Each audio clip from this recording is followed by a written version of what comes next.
Que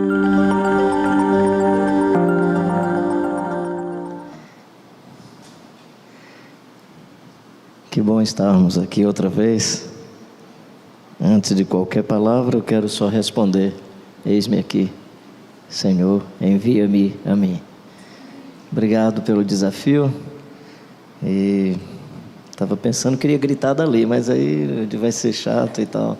Pode parecer arrogância e tal. Vou só quando pegar o microfone, eu quero responder ao chamado: eis-me aqui, Senhor, envia-me a mim.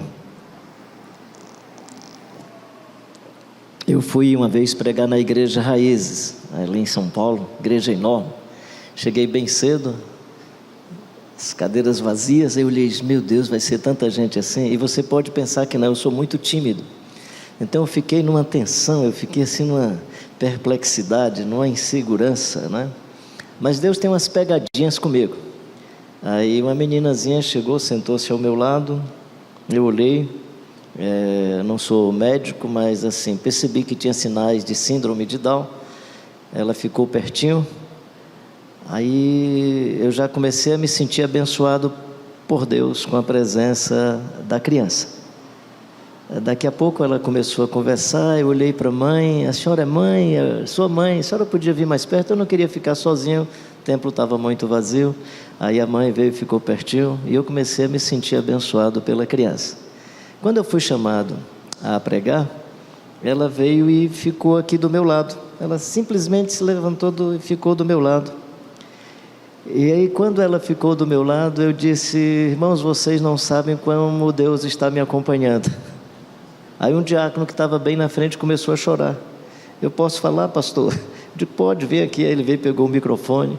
Eu fico controlando aqui a ordem do ambiente e tal, não sei o que. Quando eu vi a meninazinha subindo, eu ia pegá-la para tirá-la. Eu estou chorando porque quando o senhor disse que era a presença de Deus, eu disse: que pecado que eu ia cometer. Por que eu estou dizendo isso? Assim que eu cheguei aqui, eu estava no hotel ainda, e a Manuela, vovô, filha do Mário. Nunca tinha visto a Manuela. Foi o primeiro sinal de que Deus estava me abençoando. Eu soube depois do culto que quando eu cheguei aqui em cima, ela gritou de lá: ô vovô! Eu disse: se eu tenho escutado, eu tinha ido lá ou trazido aqui, não é? Só para dizer a vocês que eu tenho sido muito abençoado em vários aspectos, mas esse é um dos sinais. Quem recebe uma criança, a mim me recebe, quem me recebe, recebe o meu Pai que está nos céus. Então, Deus, quando quer sinalizar a sua presença e dizer: eu quero te abençoar, Ele vem ou através de crianças, ou Ele vem disfarçado de limitações. Toda vida que eu vejo Deus disfarçado de limitação, eu fico encantado com a presença dEle. Então você, inclusive, que tem filho, filha, uma pessoa em casa que você às vezes precisa gastar muito mais energia, muito mais esforço, por conta de outras necessidades da pessoa, seja do processo de alimentação, de mobilização, não esqueça, é Deus que resolveu chegar na sua casa disfarçado de limitações. E aí abraça essa presença graciosa de Deus. Bem, ontem nós conversamos sobre aquele que diz: siga-me, né? Tentando enfatizar um pouco uma frase que pode resumir o pensamento. Eu estava dizendo, como é que eu gero uma frase aqui que possa resumir o pensamento de ontem? O Deus que diz siga-me é o Deus que humildemente ama.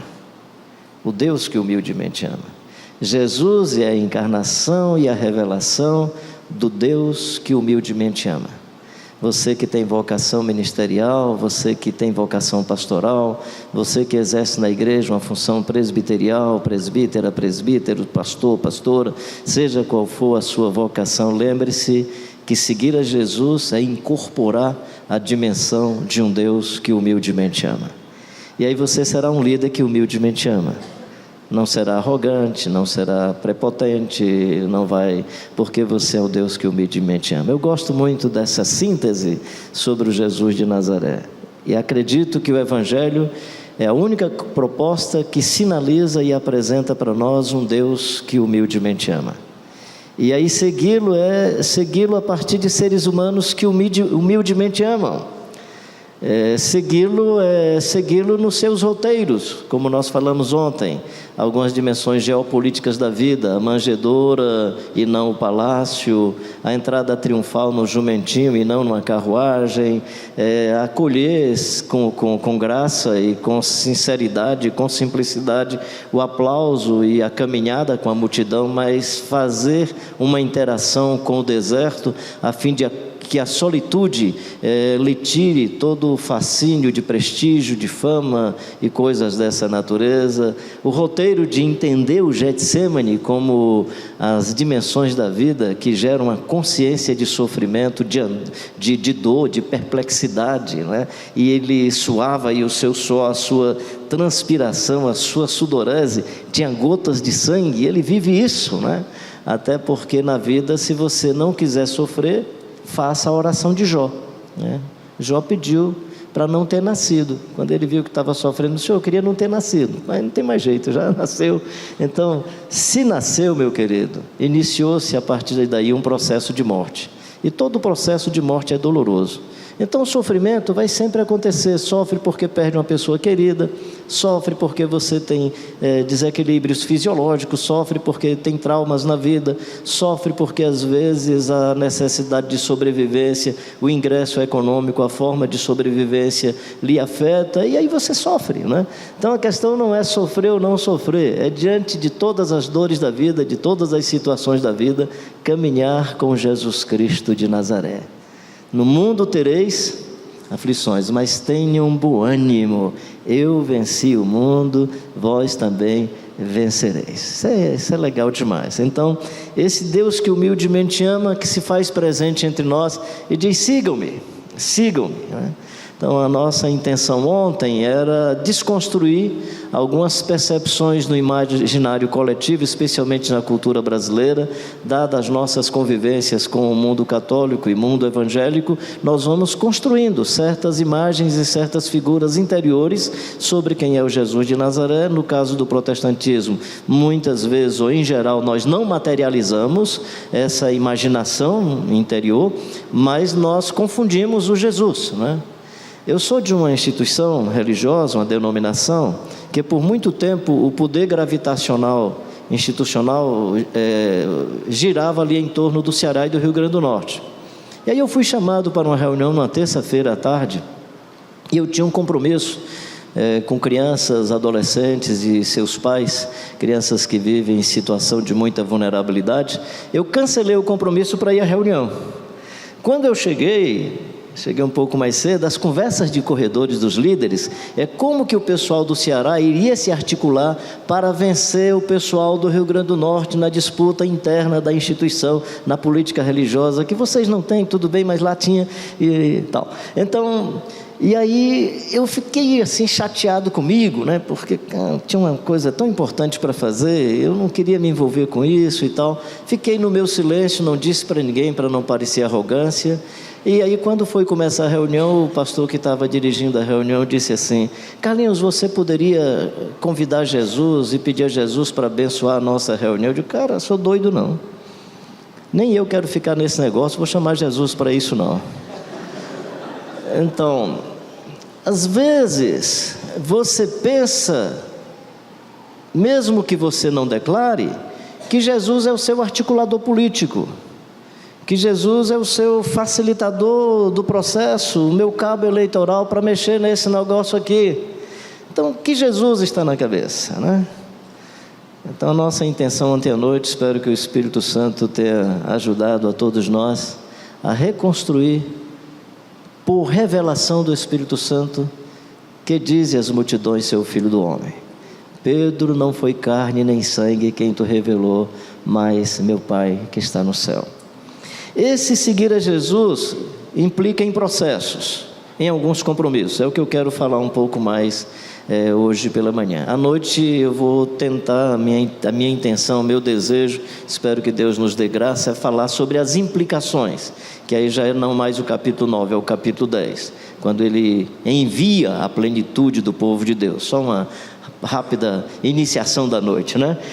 Eu penso que os 70 ali é os 7 vezes 10, não 70, 1, 2, 3, 4, 5, 6, 7, mas essa linguagem figurada da literatura apocalíptica, que o Lucas também a conhecia, perdoa não só 7 vezes, mas 70 vezes 7, né? 70 vezes 7 perdoa plenamente. Enviou os 70, eu presumo que seja a plenitude do povo de Deus. 10 vezes 7, enviou os 70. Você está incluído nos 70. Os 70 é uma linguagem apocalíptica, é uma linguagem literária para significar enviou a plenitude do povo de Deus. E aí a gente conversa mais sobre isso à noite. O meu propósito, é o que está no meu coração, espero que seja de Deus. Seguir a Jesus tem implicações, né? Tem implicações. Deixa eu lhe falar de um sentimento, eu espero que eu controle bem aqui o meu tempo. Às vezes eu tenho esse sentimento eu boto na minha cabeça assim, eu não vou ver essa turma mais outro dia, hoje vai ser a última vez que eu vou me encontrar com eles. Eu posso morrer aí 12h, 13h, eles vão avisar minha família que eu morri e tal, então eu vou conversar com eles assim como paciente lúcido, que sabe que vai morrer daqui a pouco, então tem que dizer tudo. Eu espero dizer tudo rápido, porque tem almoço, é só um sentimento, mas assim, dizer as coisas importantes e dizer rapidamente. John Stott, quando foi dada a ele a chance na cultura anglicana, outras igrejas também têm isso, mas especialmente na anglicana, o indivíduo está naquele momento de ser jubilado, de não assumir mais nenhuma atividade oficial, ele tem a chance de pregar o último sermão. Então deram ao John Stott a chance de pregar o último sermão. E nesse último sermão de John Stott, ele usou 3 textos que eu quero começar com eles aqui hoje. Ele usou Romanos 8 e 28, 29, que é aquele texto que diz que todos nós fomos predestinados para vivermos conforme a imagem de Jesus Cristo, o Filho de Deus. Ele usou 2 Coríntios 3, 16 e 17, que é todos nós, onde há o Espírito do Senhor e a liberdade, fala qual é a liberdade que nós temos. É a liberdade de ser transformado de glória em glória até a imagem de Jesus Cristo, o Filho de Deus. E depois ele usou 1 Pedro 3 e 2, como ele é, nós veremos, e como ele é, nós seremos. Se você observar esses 3 textos, um está no tempo passado, né? Fomos predestinados, somos transformados, tempo presente. E outro é uma dimensão escatológica ou futura, como ele é, nós veremos, e como ele é, nós seremos. Se alguém quer vir após mim, negue-se a si mesmo, tome a sua cruz e siga-me. Segui-lo significa não somente andar como ele andou, por onde ele andou. Essa é uma das ideias de seguir.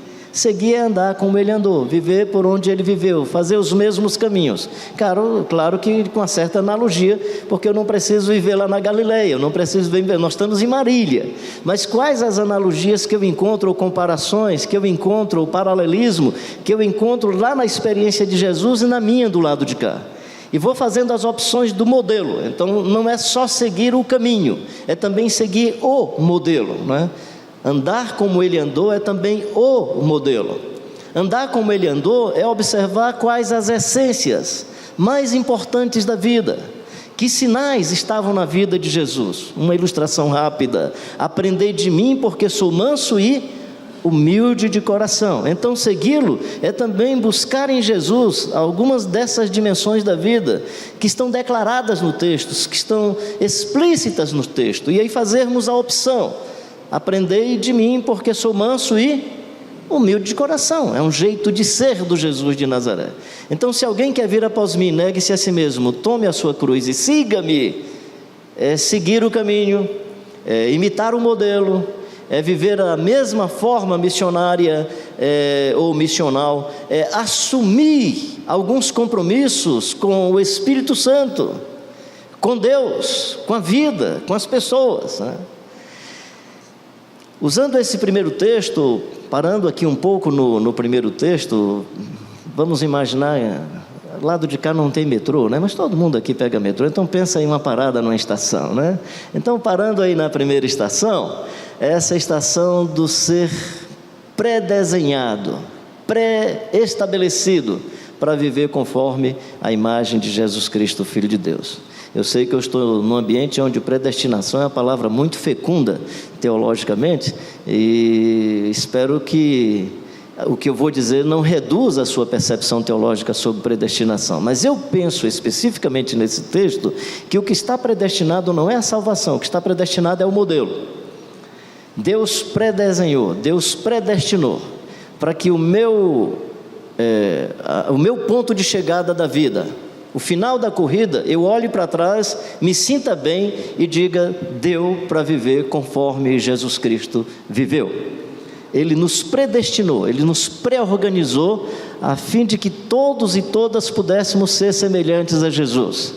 Então, se tem um propósito, um macro propósito, para a minha vida e para a sua vida, é que sejamos semelhantes ao Jesus Cristo de Nazaré. Deus colocou isso como alvo da nossa corrida. Olhar para o final da existência, olha para o ponto de chegada. Imagina então, eu não tenho nenhuma dificuldade estava há pouco tempo conversando com o Jarbas e o Elias, a gente conversando ali, que assim, a minha família é uma família que sempre morreu gente. Então a gente fala da morte assim como quem brinca, faz bagunça com a morte, né?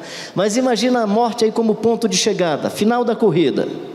E dizendo: eu tenho um propósito aqui até o final da vida. Eu preciso estabelecer na alma e no coração que o grande propósito da vida não é lucrar, não é fazer grandes negócios. Meu grande propósito da vida, seu grande propósito da vida é viver conforme a imagem de Jesus Cristo, o Filho de Deus. Como isso acontece? Aí 2 Coríntios, a outra estação, 2 Coríntios 3, 16 e 17. Acontece no processo de liberdade humana. Esse é um conceito muito interessante nesse texto de Paulo. Sempre que você procura outros textos sobre liberdade, tenha liberdade, mas não dê ocasião à carne e tal. Esse texto sobre liberdade não tem empecilhos, porque a liberdade que está estabelecida nesse texto é a liberdade de você viver conforme ao projeto para o qual você foi criado. Lá, não sei se tem alguém aqui do Recife. Então a gente brinca, quando eu encontro com alguém do Recife, é até perigoso caminhar à beira-mar, porque o tubarão pode pegar você, mas é tom de brincadeira. Ou seja, o tubarão, o peixe, os animais aquáticos são livres quando estão dentro d'água. Ele precisa de um tipo de ambiência, um ecossistema que facilite a sua sobrevivência, e ele é livre para viver no ecossistema para o qual foi criado. Uma águia livre se ela tiver espaço, algumas pedras onde ela possa alçar seus voos, um lugar plano para ela ter aquele primeiro momento de arrancada a fim de alçar seu voo. Então ela é livre se ela tiver firmamento. Joga uma águia dentro do mar e ela não será mais livre. Tira o peixe do mar e coloca aí numa região montanhosa e o peixe não será mais livre. As serpentes são livres nas locas de pedras, no ambiente, no ecossistema para o qual ela existe.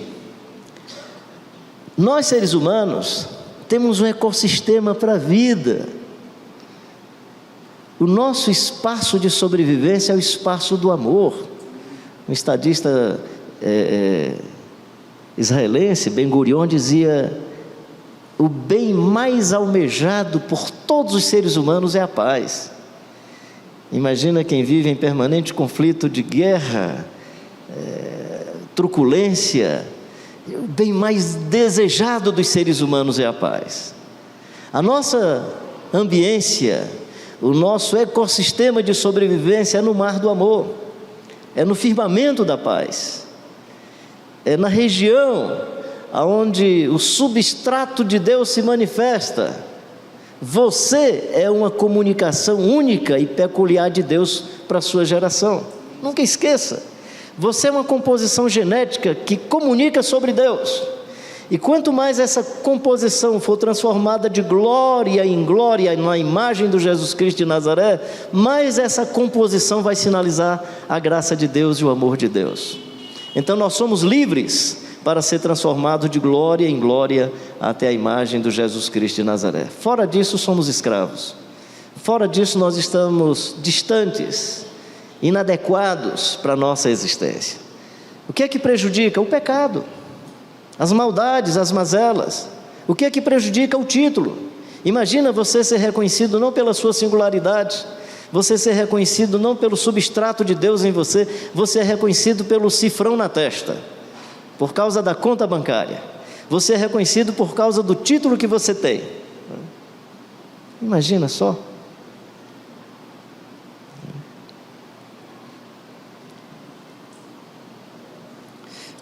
O Guto, a gente é irmão, né, Guto? A gente fala assim, a gente conversando, como é que eu lhe chamo? Reverendo, pastor, Carlinhos e tal, né? Aí eu brinquei com ele, eu digo, cara, ninguém chama o outro de motorista José, costureira Francisca, coveiro Dagoberto. Por que só pastor e doutor tem que ter título? E o cara que tem altas patentes no mundo militar, aí você chama pelo título, né? Porque aí o cara é reconhecido pelo título, não pela singularidade dele, não pelo ser humano que ele é.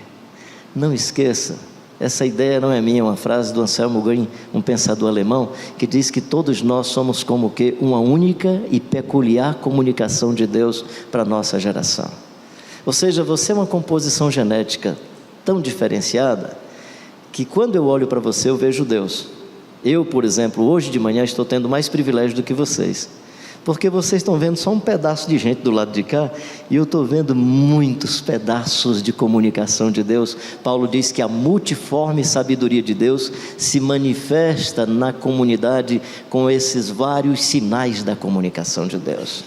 Como é que esse sinal vai ter mais chance de evidência e de visibilidade?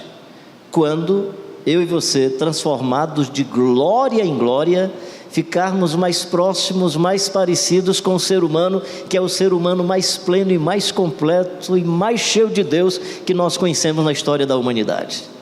Portanto, segui-lo é viver esse processo pela graça e pelo poder do Espírito Santo, de ser transformado de glória em glória até a imagem de Jesus Cristo, o Filho de Deus. Até aí eu tenho responsabilidade de buscar, de desejar, de querer, porque como Ele é, nós seremos, nós veremos, e como Ele é, nós seremos, já não depende de mim, é mão de Deus, é graça de Deus. Então esse último texto é a esperança de que, ainda que, mesmo que falhemos no caminho, mesmo que vamos dando aqui e acolá uma pisada de bola, eu tenho a esperança que, a despeito de mim, Deus vai me fazer ver Jesus tal qual Ele é, e Deus vai fazer com que eu seja semelhante ao Jesus de Nazaré.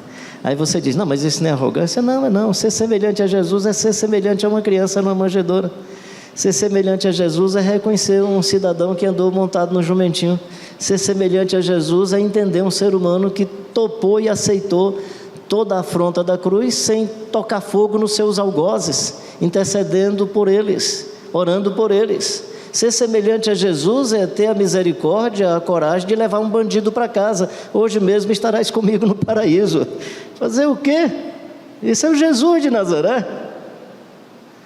Se alguém quer vir após mim, negue-se a si mesmo, tome a sua cruz e siga-me. Segui-lo no compromisso permanente. E às vezes eu tenho dificuldade de explicar isso, porque Jesus, como Deus, como é que Ele depende do Espírito Santo? Mas Ele nasce por obra e graça do Espírito Santo. Ele, quando vai ao batismo, é o Espírito Santo que está com Ele. No momento da tentação, é o Espírito Santo que o conduz ao deserto, aonde vai ser tentado. Eu gosto desse texto na descrição de Lucas, porque o texto de Lucas é mais ou menos assim: Jesus vai ser tentado, então o melhor lugar é o deserto, porque no deserto não tem ninguém para aplaudir, no deserto não tem ninguém para ver. No deserto é muito legal, gente. Eu faço peregrinações, eu coloco uma mochila nas costas.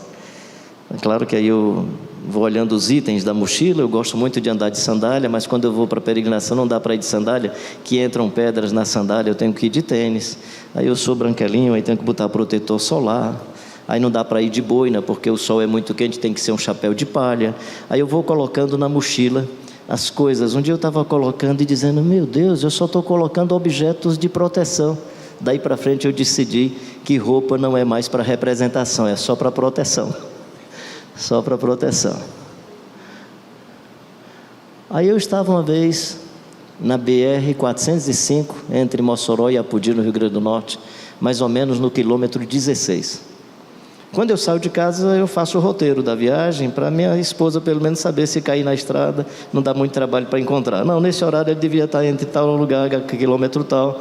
Aí eu estou aqui, eu sempre vou no lado onde eu possa ver os carros que vêm de frente, para eu poder me situar. Vou ali naquela faixa do pedestre, né? E aí, faixa de pedestre não, do acostamento, desculpa. E fico olhando, aí eu vejo olhando os carros, aí vem um carro aqui e para do lado direito. Eu nunca imaginei que fossem duas irmãs minhas. Aí elas pararam: menino, o que você está fazendo nessa estrada? Eu digo: eu sou de estrada, eu quero saber o que vocês estão fazendo aqui. Não, nós pegamos o roteiro com a Dinha e resolvemos te acompanhar, dar algum apoio. Você está precisando de água? Trouxemos iogurte, fruta, água, não sei o quê. E a minha experiência, uns 15 minutos antes dela chegar, era a mochila que estava me incomodando. Eu colocava a mochila nas costas, não dava certo. Eu colocava na mão direita, andava um pouquinho, aquilo me incomodava. Aí eu disse: estou precisando demais, querida. Pega essa porqueira dessa mochila e leva, que ela está me incomodando muito. Tem mochilas nas costas que não fazem sentido estarem sendo carregadas por nós. O deserto é o lugar onde você não pode levar uma grande mochila. Deserto você não leva mala. Deserto você não tem aplauso. Eu acho muito lindo quando o texto diz que Jesus ia ser tentado e o Espírito Santo o conduziu para o deserto. Que Deus conceda a você essa experiência onde o deserto não é um problema, onde o deserto é uma pedagogia encantadora da vida, em que você, na solitude, se descobre muito mais como ser humano. A solidão é aquela experiência em que você sozinho não é gente porque o outro não está perto. A solitude é quando você sozinho está em tanta comunhão com Deus que se sente bem com a vida, porque você e Deus estão bem. Se está vivendo um momento de solidão, transforma isso numa solitude. Você não é gente porque o outro está ausente. Você não deixa de ser um ser humano encantador e encantadora porque a pessoa por quem você tem uma paixão profunda não está do seu lado. E o Espírito Santo conduziu Jesus para o deserto. Nesse processo de seguir a Jesus, aprendamos essa condução do Espírito Santo, de tal forma que o deserto nos ajude na solitude de nos encontrarmos com a nossa própria alma, de mergulharmos na nossa interioridade, de descobrirmos a essência mais profunda, a composição genética que Deus nos deu com tantos dons, com tantas habilidades, a fim de que você seja um ser humano mais pleno, mais completo, mais cheio de Deus, cheio da sua graça, da sua bondade, cheio da sua ternura. Jesus é conduzido ao deserto pelo Espírito Santo nesse momento de tentação. É o Espírito Santo que está sobre ele quando, de maneira milagrosa, ele expele os demônios. Os caras achavam que ele era um dos príncipes aí da região dos demônios, maior do que os demônios. Ele expele os demônios porque ele é o maioral dos demônios. Aí Jesus diz assim: se eu expilo ou expulso os demônios pelo dedo de Deus, é porque o reino de Deus é chegado e o Espírito Santo está em mim.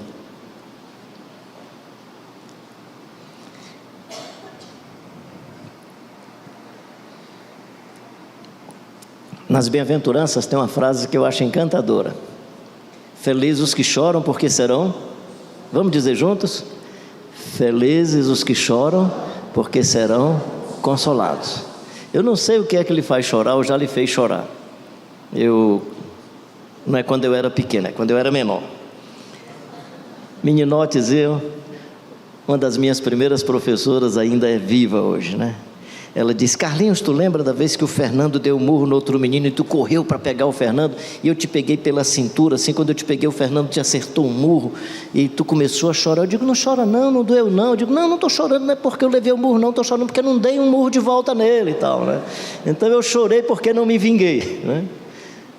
Ou seja, uma frase muito conhecida no nosso contexto, que é a lágrima de crocodilo, né? O crocodilo, ele come a presa, devora a presa e fisiologicamente fica soltando lágrima. Então aquele indivíduo que fica matando o outro e chorando, né? Lágrima de crocodilo. Tem muitas, né? Tem o choro mais sublime, mais humano, que é esse choro porque você perde uma pessoa querida, né? A sua sensibilidade quando vê alguém sofrendo, é humano e é celebrado. Mas esse texto, eu presumo, que não está se referindo a nenhum desses tipos de choro ou de lágrima. Felizes os que choram, não é quem chora por qualquer sofrimento, porque é um texto cuja peça literária refere-se a virtudes. E as virtudes, elas vêm de Deus, então elas não vêm de uma situação externa, de um problema que me gerou o choro. Ela vem de uma manifestação do Espírito. Então, que virtude é essa? Eu creio que a resposta está no final da frase. Felizes os homens e as mulheres que desfrutam da presença do Consolador. Felizes os que choram porque serão consolados. Só é consolado e consolada quem desfruta da presença do Consolador. Há um outro texto bíblico que me ajuda nesse raciocínio, que é aquele texto que diz: pedi, pedi, dá-se-vos-á, batei, batei, abre-se-vos-á, buscai e acharei. Porque todo que pede recebe, todo que bate abre-se-lhe-á, e todo que busca achará. Qual é o pai que, se o filho pedir um pão, lhe dará uma pedra? É isso. E se pedir um ovo, lhe dará um escorpião. Se lhe pedir pão, ovo, lhe dará uma serpente. E tem outro pedido que lhe dará um escorpião. São 3 coisas, né? Isso, mas é o que é que pede? Serpente, escorpião e pedra é o resultado. Pede pão, peixe e ovo. Peixe, isso. Aí, Jesus usa essas linguagens, né? Qual é o pai que vai fazer essa contradição com o filho? Se vós, que sois maus, sabeis dar boas dádivas aos vossos filhos. Eu estou citando o texto de Lucas, não de Mateus. Aí o de Lucas ele diz assim: se vós que sois maus sabeis dar boas dádivas aos vossos filhos, quanto mais vosso Pai Celestial dará o Espírito Santo àqueles que lhe pedirem. Que o pastor Russell Shedd dizia que a ideia desse texto não é o Espírito Santo em si, mas a plenitude do Espírito Santo àqueles que o pedirem, porque esses filhos e filhas já têm o Espírito Santo. Eu gosto dessa ideia, essa interpretação que ele fazia dessa parte do texto, né? Então veja bem, pedi, batei, aí você chega: pastor, eu pedi tanto para Deus me abençoar e me dar uma casa e Deus não deu, e o texto diz isso. Estou pedindo para o meu casamento. O texto não está prometendo nem casamento bom, nem casa, não. O texto está prometendo plenitude do Espírito Santo. Em Lucas, o pedi, o buscar, é um texto que nos anima, que nos motiva a sermos fascinados e encantados pela presença e pelas virtudes do Espírito Santo em nós. Esse Jesus que nasce por graça do Espírito Santo, que é conduzido por poder do Espírito Santo, que faz milagres por poder do Espírito Santo e ressuscita por poder do Espírito Santo. Segui-lo significa manter-se fascinado, cativado e buscar responder a essa cativação de plenitude do Espírito Santo na vida. Se alguém quer vir após mim, negue-se a si mesmo, tome a sua cruz e siga-me no jeito que eu vivi a comunhão com o Espírito Santo. Jesus é legal demais, gente. Ele está em Jerusalém, precisa ir para Galiléia e tem que passar por Samaria. Ele vai como que só de passagem, e aí ele encontra uma senhora, a samaritana. Ela começa a conversar com ele. Diz que os discípulos foram à cidade de Sicá, para comprar pão. Foram comprar pão. Os discípulos foram comprar o pão. Os discípulos conheciam Jesus, só trouxeram o pão. A samaritana nem conhecia Jesus direito, trouxe a cidade quase toda para conversar com Jesus. Eu acho isso legal. Jesus é encantador. Aí Jesus chega, quando eles trazem pão, ele diz: eu tenho uma outra comida, eu tenho um outro alimento, eu tenho um outro encantamento, eu tenho um outro fascínio. O meu alimento, o meu fascínio é fazer a vontade do Pai que me enviou.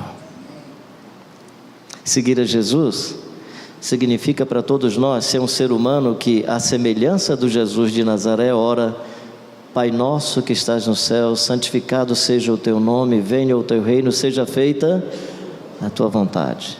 A vontade de Deus passa a fazer parte da oração. A vontade de Deus passa a ser um compromisso profundo. Não significa que em todos os momentos nós temos clareza da vontade de Deus. Claro que muito sobre a vontade de Deus está muito claro, está muito evidente. Amar as pessoas é vontade de Deus. Perdoar os irmãos e as irmãs é vontade de Deus. Não ser uma pessoa violenta é vontade de Deus. É vontade de Deus que eu transforme a vida que eu tenho com Jesus numa vida de paz, de reconciliação. Coisa linda o que foi falado aqui hoje, o Jarbas contando a história de uma vida que aparentemente para nós se foi precocemente, mas a elaboração que o maridão faz ela foi para o encontro com Jesus de Nazaré. Ele nem usou a expressão que eu vou usar aqui, casou comigo na semana passada, nem valeu tanto a pena, mas com Jesus de Nazaré, que maravilha, né? Gente que consegue lidar com a dor, com o sofrimento, sob a graça, a inspiração e o poder do Espírito Santo. Segui-lo significa então marcar a vida, a mente e o coração, as nossas orações em um compromisso profundo com a vontade de Deus. No meu caso, quando é texto bíblico, eu sei qual é a vontade de Deus. Nas minhas situações do cotidiano da vida, honestamente eu pego aquele texto que diz: quem é guiado pelo Espírito não sabe de onde vem nem para onde vai. Então honestamente eu nem sei de onde eu venho, nem sei para onde vou, não sei o que é que vai acontecer à tarde, mas estou aqui, vivendo. Você diz assim: quando você foi para Angola, que país em guerra, você tinha certeza? Tinha não, eu tenho depois. Já fui, voltei, está legal. Alguns amigos, pastor Chilundulo e outros morreram no período. Eu contei aqui rapidamente, eu acho que foi aqui. Se for repetitivo para você, desculpe. Teve um momento na vida, setembro de 1992, quando a guerra ficou muito acentuada, as grandes empresas que trabalhavam em Angola, as empresas estrangeiras, começou a tirar esposas, filhos, os funcionários, deixando só o pessoal que ficava em Luanda. Todo mundo foi... Itamaraty mandou um voo para levar o pessoal. Eu tinha conseguido, o voo do Itamaraty chegou no sábado à noite, eu tinha conseguido tirar minha família para Harare, no Zimbábue, num voo que vinha de Lisboa, Luanda para Harare. Eu tinha tirado, a minha esposa e as crianças tinham ido, só 48 horas depois é que eles tiveram a informação que eu tinha chegado em casa, e eu que soube que o voo tinha chegado, porque havia uma possibilidade do aeroporto ser bombardeado, e aquele seria o último voo oficial, e atenção se o voo ia sair ou não. Por que eu fiquei? Por causa da minha filha. 9 anos, a gente conversando, eu, ela, meu filho de 12 anos, Adinha, e a gente naquele papo todo, ela disse: pai, mamãe, vocês não disseram que consagraram a gente para Deus quando a gente ainda estava no ventre? Por que a gente não pode juntar agora eu, Carlos Filho, a mamãe, e a gente consagra você para Deus e você fica? Então essa palavra foi para mim palavra de Deus. Então a vontade de Deus pode ser, nesses casos que você não tem muita clareza, pode ser uma frase, uma palavra de alguém, uma manifestação sobrenatural, um sonho, uma revelação. Claro que quando você tiver sonho é bom saber se comeu muito antes de dormir, tal. Mas assim, perceber, e o ideal é que essas coisas sejam compartilhadas com pessoas que tiveram experiências semelhantes. John Stott recomenda 4 a 5 pessoas que tiveram experiências semelhantes às suas, para que no desfecho dessa comunicação a gente consiga discernir a vontade de Deus. Mas, independentemente de resposta final da vontade de Deus, o que eu quero animar no seu coração é o fascínio por ela, o encantamento, o desejo, que vontade de Deus seja um tema permanente na sua vida. Vontade de Deus. Não precisa agora ficar também, eu vou por essa rua, eu vou por essa. Não é nada disso. Mas saber que é um ser humano que quer viver plenamente, curvada, submetida à soberana vontade de Deus sobre a sua existência. Se alguém quer seguir-me, venha, disse Jesus. Seguir como? Buscando a plenitude do Espírito Santo, buscando permanentemente a vontade de Deus. E aí eu vou partindo para o encerramento. Aí você pode dizer aleluia, né? Vou partindo para a conclusão.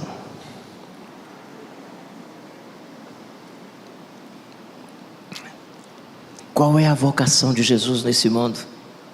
O que Jesus veio fazer? Jesus veio, acima de qualquer outra coisa, nos reconciliar com Deus. Então Jesus é ministro da reconciliação. se Ele é ministro da reconciliação do mundo com Deus, fazendo nova todas as coisas, novos os seres humanos, transformados os seres humanos, a natureza geme aguarda a restauração dos filhos de Deus. Se é de todas as coisas, de toda a ambiência, eu preciso ser um ser humano que vive a missão da reconciliação. Aproveito esse momento que a gente vive no Brasil, de polarizações, famílias divididas, igrejas que não podem mais se abraçar, irmãos que não podem mais se encontrar. É momento de reconciliação, meu querido e minha querida, porque essa é a missão do Jesus de Nazaré. Estava pregando na minha igreja, período mais ou menos de antes de outubro, do período eleitoral, e aí uma mocinha que estava assistindo o culto pela primeira vez, chorando o tempo todo, e eu do lado de cá, Deus está abençoando.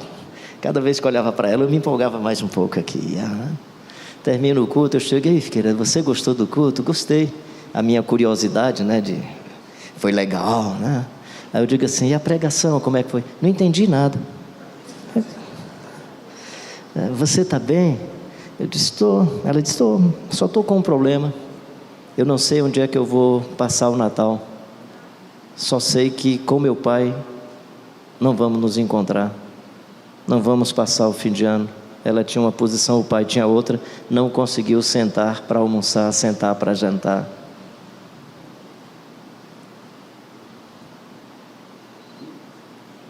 Jesus é ministro da reconciliação e veio a esse mundo para que nós pudéssemos segui-lo como ministros da reconciliação. Jesus é o príncipe da paz. Eu contei ontem, acho que foi ontem à tarde que eu contei uma história, desculpa para quem estava, ela vai ser repetitiva. Eu faço um trabalho que eu chamo de pastoral de consolação, com mães e pais que perdem os seus filhos por conta da violência. E aí, numa das manhãs, era uma segunda de manhã, nós providenciamos um café. O primeiro testemunho foi de um pastor de igreja assim, independente dos bairros periféricos, que começa aquela igreja, dá um nome interessante e tal, homem, vida bonita. Aí falou do filhinho dele, que participava de escola dominical, das atividades da igreja, e quando estava entre 11 e 12 anos, ele começou a perceber o menino muito revoltado, sem querer ir mais para a igreja, e aí ele notou que o menino estava sendo cooptado por uma facção. E aí o garoto foi assassinado aos 14 anos no conflito lá com outras facções e tal, o menino foi assassinado. Dona Elizabeth, eu conto a história dela nesse livro, que é uma senhora que perdeu 3 filhos antes de completar 16 anos de idade, todos 3 vitimados por essa violência urbana do nosso contexto. Foi muito lamento, de tal forma que o meu sentimento foi, vamos nos ajoelhar e juntos vamos repetir, Deus meu, por que nos tem desamparado? E aí tal. Aí depois de um bom momento assim, eu disse, vamos dividir em grupos de 2, 3, um orando pelo outro e tal. 2 senhoras estavam presentes, elas não falaram, estavam presentes, e as 2 se juntaram e começaram a orar. E eu comecei a ouvir o choro das 2. Era tão intenso que eu me aproximei pensando em levar assim alguma palavra de consolação. Cheguei, me aproximei. Tínhamos colocado para orar uma pela outra a mãe do rapaz que tinha matado o filho da outra. A mãe que o rapaz tinha morrido, a frase dela era assim, minha querida, deixa eu orar primeiro por você, porque como mãe, acho que é mais fácil, é mais difícil ser mãe de quem mata do que ser a mãe de quem morre. E ela não falou isso querendo machucá-la, ela falou como sentimento maternal. Estou querendo dizer para você que a lide daquela situação já estava na justiça. Ela pertence ao Estado, não pertence mais à família. Mas o Evangelho é tão reconciliador que essas 2 mães, em vez de estarem alimentando dores e aflições, elas podem agora pavimentar uma ambiência de paz, de reconciliação e vida. Como transformar o espaço da morte em espaço de vida? Como transformar a dor em bálsamo? Como transformar os ambientes de truculência em ambientes de paz? Como vir para a igreja? Cara, eu quero louvar a Deus não só pela presença da Emanuela. Não vi uma letra sua que inspirasse os irmãos aqui a fazerem guerra e pisar em ninguém. E é difícil a gente encontrar isso no contexto evangélico. Não vi ninguém cantando aqui, peguei meus inimigos e os atravessei. Não vi ninguém cantando aqui, posso pisar numa tropa e saltar a muralha, que é uma música legal para cantar nos presídios, que os caras estão doidos para pisar na tropa e saltar a muralha. Não vi ninguém falando isso. Não vi ninguém falando isso. Sabe por quê? E essa sinalização para mim vai ser suficiente. Eu sou seguidor do Jesus Cristo, o príncipe da paz. E ele disse: sigam-me, sigam-me. Você quer segui-lo?